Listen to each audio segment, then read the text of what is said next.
Hello दोस्तों, आप सभी का हमारे यूट्यूब चैनल डीके पाठशाला में स्वागत है।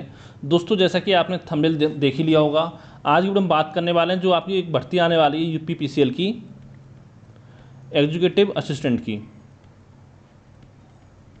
उसके रिगार्डिंग दोस्तों बहुत सारे बच्चों का सवाल ये आ रहे हैं कि सर इसकी टाइपिंग के लिए कितना समय मिलता है, क्या जिस दिन पेपर होगा उस दिन टाइपिंग होगी आपकी, टाइपिंग में फेल हो जाएंगे तो क्या होगा। तो उसी के बारे में इस वीडियो में आपका बात करने वाले हैं। उससे पहले दोस्तों मैं आपको कुछ परीक्षा पैटर्न के बारे में बता देता हूँ। इसका जो दोस्तों जो आपका एग्जाम होगा, रिटन एग्जाम, वो आपके तो ऑनलाइन होगा। ठीक है, जो इसका एग्जाम होगा वो 2 पार्ट में डिवाइड होगा। पहला देखिए, जो पहला पार्ट आपका होगा उसमें क्या होगा, उसमें आपका कंप्यूटर पूछा जाएगा, जिसमें कंप्यूटर के आपके 50 क्वेश्चन होंगे 50 मार्क्स के, यानी कि एक क्वेश्चन आपका 1 मार्क्स का होगा और साथ ही आपकी 1/4 होगी इसमें नेगेटिव मार्किंग। लेकिन दोस्तों कंप्यूटर जो एग्जाम होगा केवल आपका क्वालिफाइंग एग्जाम में, इसके नंबर आपके नहीं जुड़ेंगे, लेकिन इसमें आपको 50 में से 20 नंबर आपको लाने पड़ेंगे 100%। ठीक है, अगर मान लो हर हाल में अगर आपके 20 नंबर नहीं आए तो आगे जो आपका पेपर होने वाला है उसकी कॉपी आपकी चेक नहीं की जाएगी। ये चीज़ आपको समझनी होगी। ठीक है, तो यानी कि मिनिमम 20 नंबर आपको लेके आने, और जो कंप्यूटर का सिलेबस रहेगा वो आपका, आपने देखा होगा जो CCC का पेपर आपका होता है उसी के लेवल का आपका रहने वाला है। तो इसके लिए एक अलग से वीडियो बना दूँगा, उसमें बता दूँगा कौन कौन से टॉपिक पढ़ने हैं, आपको कहाँ से कंप्यूटर आपको तैयार करना है। और दोस्तों इसी पेपर में क्या होगा, दूसरा पार्ट आपका होगा वो आपके 4 पार्टों में डिवाइड होगा, भाग 2। उसमें क्या होगा, एक तो आपका सामान्य अध्ययन होगा,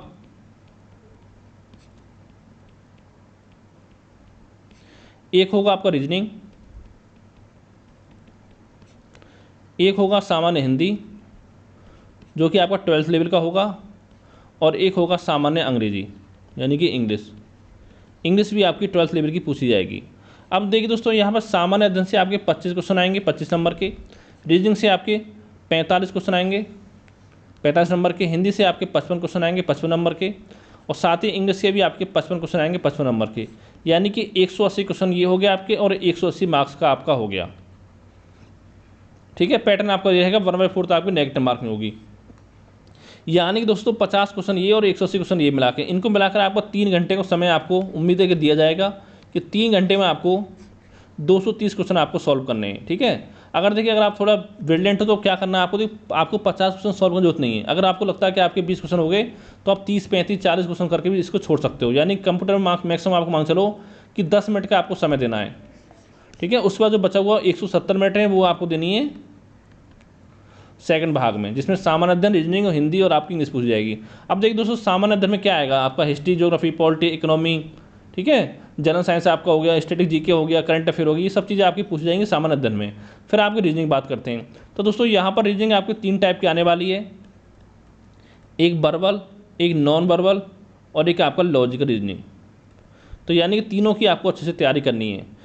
फिर दोस्तों बात करते हैं आपके हिंदी की, तो देखिए हिंदी में क्या आएगा, हिंदी में दोस्तों आपके अलंकार, रस, छंद, समास, ये सारे चैप्टर जितने भी आपके आते हैं, विलोम, पर्यायवाची, सब चैप्टर आपके पूछे जाएंगे, तो पूरी हिंदी आपको पढ़नी पड़ेगी।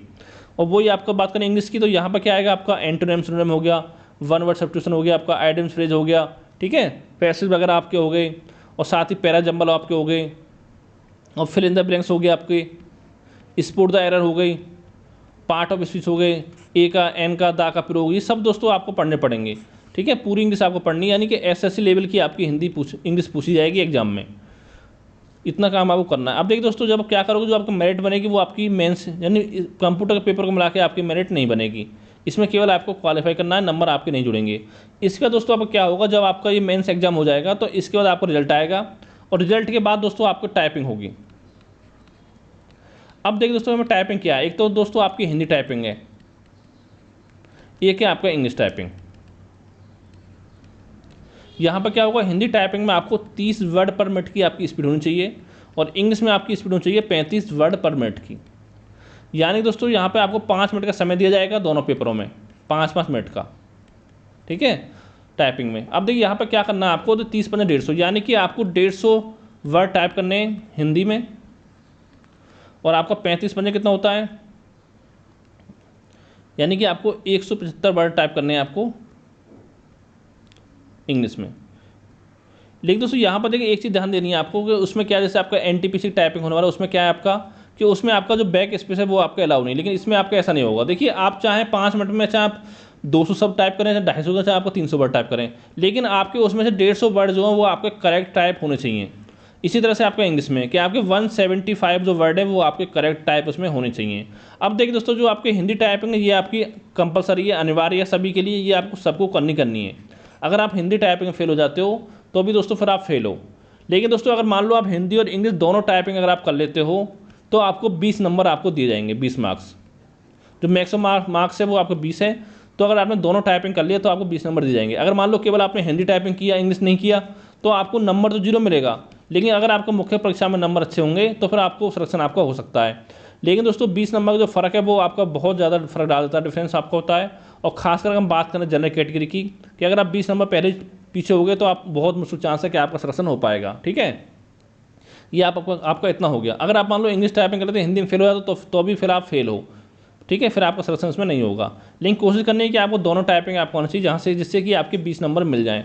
तो जो आपकी मेरिट बनेगी वो बनेगी आपकी 180 आपके रिटर्न की और 20 आपके टाइपिंग की, यानी कि 200 नंबर पर मेरिट बनेगी। लेकिन दोस्तों बता दूं आपको, जो लास्ट टाइम 2018 पेपर इसका हुआ था उसमें जो जनरल की मेरिट गई थी वो आपके 152 के आसपास आपके मार्क्स गई थी 200 में से। ठीक है, और अगर इस बार आप पेपर देने वाले हो तो ये मांग चलिए कि 18 और 22 में 4 साल का फ़र्क है, तो लगभग आपको 160 क्वेश्चन का टारगेट लेकर चलना पड़ेगा, यानी 20 क्वेश्चन टाइपिंग होगा। यानी आप कोशिश करनी है कि जो मुख्य परीक्षा आपकी होगी 180 में से आपको 140 क्वेश्चन के आसपास आपके सही होने चाहिए, नेगेटिव मार्किंग हटाने के बाद। ठीक है, इतना आपको करना है। अब दोस्तों बच्चों का सवाल तक ये था कि टाइपिंग उस दिन होगी, तो दोस्तों टाइपिंग आपकी उस दिन नहीं होगी। जब आपका मुख्य परीक्षा हो जाएगी उसका रिजल्ट आएगा, उसके बाद आपकी टाइपिंग होगी। और साथ ही टाइपिंग कितना समय मिलेगा, तो दोस्तों जैसे मान लो आपके बोला गया कि जो अक्टूबर का सेकंड वीक है उसमें आपका एग्जाम होगा, तो यानी मांग चलिए कि आपको 10 अक्टूबर के आसपास में आपका एग्जाम इसमें हो सकता है, 10-12 अक्टूबर के आसपास में। तो यानी कि एग्ज़ाम जब होगा तो उसके लगभग 2 महीने बाद आपका रिजल्ट आएगा, 2 महीने बाद आपका एग्ज़ाम का रिजल्ट आएगा मिनिमम। ठीक है, और उसके बाद कम से कम आपको 1 महीने का समय दिया जाएगा रिजल्ट आने के बाद। यानी कि अगर टाइपिंग करना चाहते हो तो ये मांग चलिए दोस्तों कि कम से कम आपको लगभग 3 महीने का समय आपको कम से कम मिलेगा टाइपिंग करने के लिए एग्जाम होने के बाद। लेकिन एग्जाम देने के बाद इतना आपको श्योर होना चाहिए कि आपका एग्जाम निकल रहा है, तो उसी दिन से आप टाइपिंग अपने स्टार्ट कर दो। चाहो तो अभी भी कर सकते हो अगर टाइम हो आपके पास तो। ठीक है, लेकिन थोड़ा टाइम, जैसे मान लो आपका लैपटॉप है तो आप थोड़ा प्रैक्टिस कर सकते हो, जो आपकी उंगली वगैरह सेट होती हैं उसमें, इंग्लिश हिंदी दोनों टाइपिंग में, तो वो कम से कम आपकी एग्जाम तक सेट हो जाए। तो यानी 3 महीने आपके पास पर्याप्त है। अगर आपकी सच्ची लगन आपके अंदर है तो 3 महीने में आप दोनों टाइपिंग सीख सकते हो, अगर आप डेली 4 से 5 घंटे की अगर टाइपिंग आप करते हो तो। ठीक है, तो इतना दोस्तों आपको बताना था। अगर कोई आपका सवाल रह गया तो नीचे कमेंट करके आप पूछ सकते हो। Thank you for watching.